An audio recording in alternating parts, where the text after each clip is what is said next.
हमारे घरों में दही के बिना हमारा खाना पूरा नहीं होता, क्योंकि जो दही होती है वो बहुत से पोषक तत्वों से भरी हुई होती है। दही में प्रोटीन तो होता ही होता है, इसके अलावा इसमें कैल्शियम, मैग्नीशियम, फास्फोरस भी पाए जाते हैं, जो हमारे शरीर के लिए बेनिफिशियल होते हैं या हमारे शरीर को हेल्दी बनाए रखने के लिए जरूरी होते हैं। नमस्ते दोस्तों, मैं वैशाली अपने न्यूट्रिशन टिप्स के चैनल पर आप सभी लोगों का स्वागत करती हूँ। आज हम बात करने वाले हैं दही के बारे में, पर आज मैं आपके साथ दही की न्यूट्रिटिव वैल्यू या इसके हेल्थ बेनिफिट के बारे में बात नहीं करूंगी, बल्कि मैं आज आप लोगों के साथ बात करूंगी कि अपनी डेली लाइफ में दही के साथ उसके जो हेल्थ बेनिफिट्स होते हैं वो बहुत अधिक होते हैं। पर यदि हम उन्हें कुछ गलत तरीके से दही को ले लेते हैं या दही के साथ कुछ और ऐसे भोज्य पदार्थों को ले लेते हैं जो हमारे स्वास्थ्य के लिए इन दोनों का कॉम्बिनेशन सही नहीं होता, यानी मछली के बारे में, जो फिश होती है उसको हमें दही के साथ इंटेक नहीं करना चाहिए, क्योंकि फिश भी हाई प्रोटीन फूड होता है और जो कर्ड है वो भी हाई प्रोटीन फूड होता है। ये दोनों हाई प्रोटीन फूड होते हैं।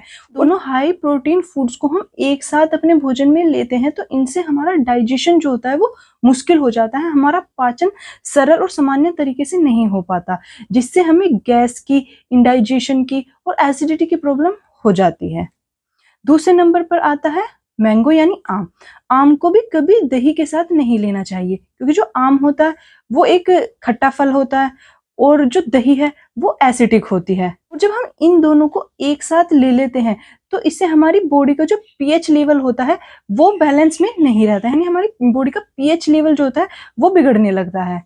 अब तीसरे नंबर पर बात करते हैं दूध की। दूध भी कभी दही के साथ नहीं लेना चाहिए। ये दोनों डेयरी प्रोडक्ट ही हैं, पर इन दोनों को एक साथ लेने से शरीर में जो डाइजेशन की प्रॉब्लम होने लगती है।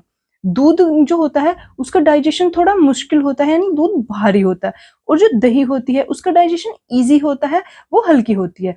पर इन दोनों को जब हम एक साथ ले लेते हैं अपनी डाइट में तो जो दूध होता है वो दही के डाइजेशन को भी रोक देता है, यानी जो दही का डाइजेशन होता है उसको भी सही तरीके से नहीं होने देता। उड़द की दाल का सेवन भी कभी दही के साथ नहीं करना चाहिए। हम सब लोग आमतौर पर जब हमारे घरों में उड़द की दाल बनती है तो हम दही का सेवन उड़द की दाल के साथ करते हैं, पर यह गलत होता है, क्योंकि जब हम उड़द की दाल के साथ दही का सेवन करते हैं तो इससे बहुत से लोगों में देखा गया है कि गैस, एसिडिटी और इंडाइजेशन की प्रॉब्लम हो सकती है। अब बात करते हैं एग और मीट की। दही के साथ एग और मीट का कॉम्बिनेशन भी हेल्थ के लिए सही नहीं होता, क्योंकि जो एग और मीट होते हैं वो हाई प्रोटीन फूड होते हैं और जो दही यानी कर्ड होती है वो एसिडिक होती है। जब इनको एक साथ लिया जाता है भोजन में, यानी जब मीट को और कर्ड को एक साथ लिया जाता है, एग को और कर्ड को एक साथ लिया जाता है, खाया जाता है, तो ये जो बॉडी का पीएच लेवल होता है उसको बिगाड़ देने का काम कर देते हैं। अब बात करते हैं शहद की यानी हनी की। शहद और जो दही का कॉम्बिनेशन है वो भी सही नहीं माना जाता हेल्थ के लिए, क्योंकि जो शहद होता है वो एक नेचुरल स्वीटनर होता है और जो दही होती है वो एसिडिक होती है। जब ये दोनों एक साथ लिए जाते हैं या खाने के में खाए जाते हैं तो ये बॉडी में जाकर कुछ केमिकल रिएक्शन करने लगते हैं, तो कुछ टॉक्सिन सब्सटेंस बनते हैं जो हमारी हेल्थ के लिए बेनिफिशियल ही नहीं होते। कोहल और दही का कॉम्बिनेशन भी बेनिफिशियल नहीं होता हेल्थ के लिए, क्योंकि जो शराब होती है वो एक टॉक्सिक प्रोडक्ट होता है और जो शरीर में जाकर दही के साथ जब अल्कोहल को कंजप्शन किया जाता है तो इस शरीर में जाकर केमिकल रिएक्शन करते हैं और इनसे भी कुछ जो हानिकारक या टॉक्सिन सब्सटेंस बनते हैं जो लीवर को डायरेक्ट इफेक्ट करते हैं। और दही का कॉम्बिनेशन भी हेल्थ के लिए एक साथ सही नहीं माना जाता, क्योंकि जो शराब है वो एक टॉक्सिक प्रोडक्ट होता है और जो दही के साथ सेवन किया जाता है तो इस बॉडी में जाकर एक केमिकल रिएक्शन बनाते हैं जिनसे टॉक्सिन प्रोडक्ट बनते हैं, और ये टॉक्सिन प्रोडक्ट जो होते हैं वो लीवर को सीधा टारगेट करते हैं। और लीवर के अलावा ये अन्य जो पाचन अंग होते हैं, जितने भी ये डाइजेशन से रिलेटेड ऑर्गन होते हैं उनको भी टारगेट करते हैं, जिससे हमारा जो डाइजेशन होता है वो सही से नहीं हो पाता। बात करते हैं दही और केले के कॉम्बिनेशन की, यानी बनाना और जो कर्ड का कॉम्बिनेशन है वो कैसा होता है। कर्ड का और बनाना का कॉम्बिनेशन भी सही नहीं माना जाता। वैसे तो यूजुअली हमारे घरों में, बहुत से घरों में मोटापे को बढ़ाने के लिए जो होता है वो दही केले का यूज किया जाता है, या अपने खाने को स्वादिष्ट बनाने के लिए दही केले का मिक्सचर बनाया जाता है जिससे खाना टेस्टी लगे। पर ये जो कॉम्बिनेशन होता है वो हेल्थ के लिए बेनिफिशियल नहीं होता। यदि आपको डाइजेशन की कोई प्रॉब्लम होती है, यदि आपको डाइजेशन से रिलेटेड कोई प्रॉब्लम है या आपको गैस एसिडिटी की प्रॉब्लम है, तो उस कंडीशन में आप दही और केले का कॉम्बिनेशन ना लें, क्योंकि ये इंडाइजेशन की प्रॉब्लम को और इंक्रीज कर देता है। क्योंकि दही का और केले का जो कॉम्बिनेशन होता है उसका डाइजेशन थोड़ा हैवी हो जाता है। करते हैं दही और प्याज का कॉम्बिनेशन।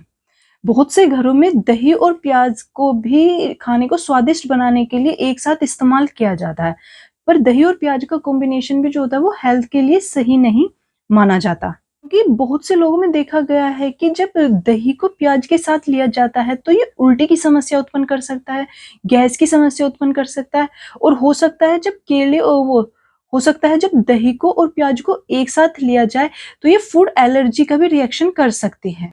तो आज मैंने कुछ आपको ऐसे फूड आइटम्स के बारे में बताया जिन्हें आप दही के साथ कॉम्बिनेशन में लेंगे तो वो आपके शरीर को ना तो दही के ही बेनिफिट देगा, और जो आप कॉम्बिनेशन में फूड आइटम ले रहे हैं ना ही उनके बेनिफिट देगा। क्योंकि इनका आपस में जब कॉम्बिनेशन होता है तो चीज़ों का जो डाइजेशन होता है, उन फूड आइटम का डाइजेशन थोड़ा कॉम्प्लिकेशन हो जाता है, जिससे कोई से भी फूड आइटम का जो न्यूट्रिटिव बेनिफिट होता है वो शरीर को नहीं मिल पाता। और यहाँ बहुत से लोग ये सोचेंगे या उनके मन में ये क्वेश्चन होगा कि हम तो उड़द की दाल को दही के साथ खा लेते हैं, हम तो केले को दही के साथ खा लेते हैं, हम प्याज और दही का कॉम्बिनेशन खा लेते हैं, तो हमारी हेल्थ पे तो कोई बुरा असर पड़ता ही नहीं। हाँ, हो सकता है कि आप पर उनका बुरा साइड इफेक्ट ना पड़ता हो सकता है आप इतनी यंग एज में हैं अभी कि जो आपकी बॉडी होती है इन सभी कॉम्बिनेशन को एक्सेप्ट कर लेती है। हो सकता है कि जो आपकी बॉडी होती है वो इन फूड आइटम से एलर्जी के रिएक्शन ना शो करती हो, पर ये सबके साथ जरूरी नहीं। कम एज होती है, जो छोटे बच्चे होते हैं उनमें भी ये रिएक्शन देखने को मिलता है, पर जो ये मिडिल एज होते हैं, जो यंग एज होती है, उसमें जो ये रिएक्शन होते हैं वो कम देखने को मिलते हैं। क्योंकि उस टाइम जो हमारा डाइजेशन की जो कैपेसिटी होती है वो ज्यादा होती है एज कंपेयर टू जो एक ओल्ड एज पर्सन होता है और एक छोटा बेबी होता है। पर ये जो कॉम्बिनेशन होते हैं इन फूड आइटम्स के एक साथ, ये हेल्थ के लिए बेनिफिशियल नहीं होते। एक स्टेज पर जाकर इनका जो होता है हेल्थ पर जो टॉक्सिक इफेक्ट होता है वो शो जरूर होने लगता है। तो यदि आपको आज की मेरी वीडियो पसंद आई हो तो प्लीज मेरे चैनल को लाइक करें, शेयर करें, और आप किस चीज पर वीडियो देखना चाहते हैं वो भी आप कमेंट सेक्शन में लिख कर बताएं, और मेरे चैनल को सब्सक्राइब करें। Thank you.